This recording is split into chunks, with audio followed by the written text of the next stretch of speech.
अगर मैं कहूं मंगल ग्रह के एक वासी ने हमारी पृथ्वी पर जन्म लिया है और अगर मैं ये कहूं वो आज भी हम इंसानों के बीच में रह रहा है तो आप लोग भी ठीक उसी तरह से हैरान हो जाएंगे जिस तरह से पहली बार मैं हैरान हुआ था ये सब जानकर।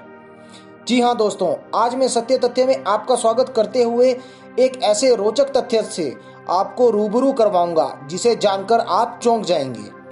मैं बात कर रहा हूं एक ऐसे शख्स की जो आज तो पृथ्वी का वासी है लेकिन जिसका कहना है वो कई हजार वर्ष पहले मंगल ग्रह का वासी था और पृथ्वी को बचाने के लिए उसने यहाँ जन्म लिया है।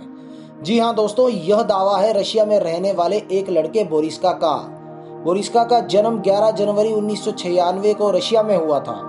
बोरिस्का जन्म के 15 दिन के बाद ही बिना किसी मदद के अपना सिर ऊपर उठाने लगा था और 6 महीने में बोरिस्का बोलने भी लगा था। 1.5 साल में बोरिस्का ने अखबार को पढ़ना शुरू कर दिया था और 2 साल का होते होते यह ड्राइंग और पेंटिंग करना भी शुरू कर चुका था। बोरिस्का की मां ने बताया कि बोरिस्का 4 साल की उम्र में ही अंतरिक्ष की बातें करने लगा था। वह ग्रहों की ड्राइंग करके उनकी स्थिति के बारे में बताता था। इनके माता पिता ने बताया कि उन्होंने बोरिस्का को कभी भी अंतरिक्ष के बारे में कुछ नहीं बताया, पर फिर भी वह उनको अंतरिक्ष के बारे में असाधारण बातें बताता था। 20 साल का होने पर बोरिस्का ने दावा किया कि वह यहाँ अपने जन्म से पहले मंगल ग्रह में रहता था और वह एक पायलट था। बोरिस्का के इस असाधारण ज्ञान से पूरी दुनिया के वैज्ञानिक हैरान हैं। बोरिस्का का कहना है कि एक बहुत बड़े परमाणु युद्ध के बाद मंगल ग्रह का पूरा वातावरण समाप्त हो गया था और आज वहां लोग धरती के नीचे रहते हैं। उसका कहना है मंगलवासियों को सांस लेने के लिए ऑक्सीजन नहीं बल्कि कार्बन डाइऑक्साइड की जरूरत होती है। इसका कहना है पृथ्वी पर भी ऐसा ही परमाणु युद्ध होगा और इसी से पृथ्वी को बचाने के लिए इसका यहाँ पर जन्म हुआ है। बोरिस्का का कहना है कि धरती पर उसके जैसे कई और लोगों का भी जन्म हो चुका है।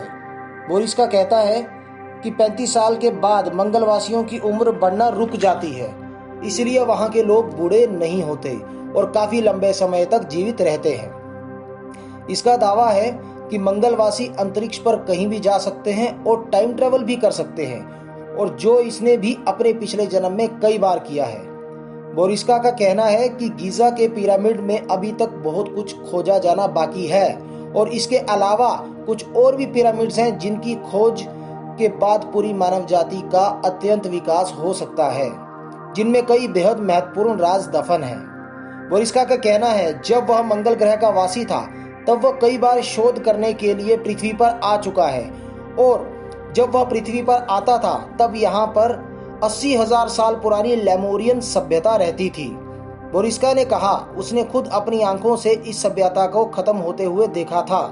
आपकी जानकारी के लिए बता दूं कि लेमोरियन सभ्यता को हमेशा रावण की लंका और कृष्ण की द्वारका से जोड़कर देखा गया है जो अब जलमग्न है।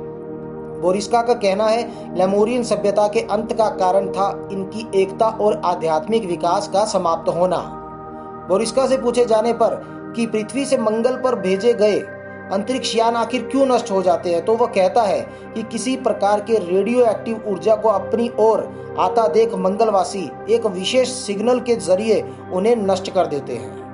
बोरिस्का ने यह भी बताया कि भविष्य में इंसान जुपिटर ग्रह में परमाणु बम से हमला करेंगे जिसके कारण पृथ्वी को एक नया आर्टिफिशियल सूरज मिल जाएगा। और चौंकाने वाली बात तो यह है कि कुछ समय पहले नासा की एक सीक्रेट इंफॉर्मेशन लीक हुई थी जिसमें बताया गया था अमेरिका एक कैप्सूल से जुपिटर पर न्यूक्लियर बम दागने जा रहा है। तो दोस्तों, है ना ये सभी बातें चौंकाने वाली? तो आपको ये वीडियो कैसा लगा कमेंट बॉक्स पर लिखकर बताइएगा जरूर और साथ ही चैनल को सब्सक्राइब, लाइक और शेयर जरूर करिएगा। धन्यवाद।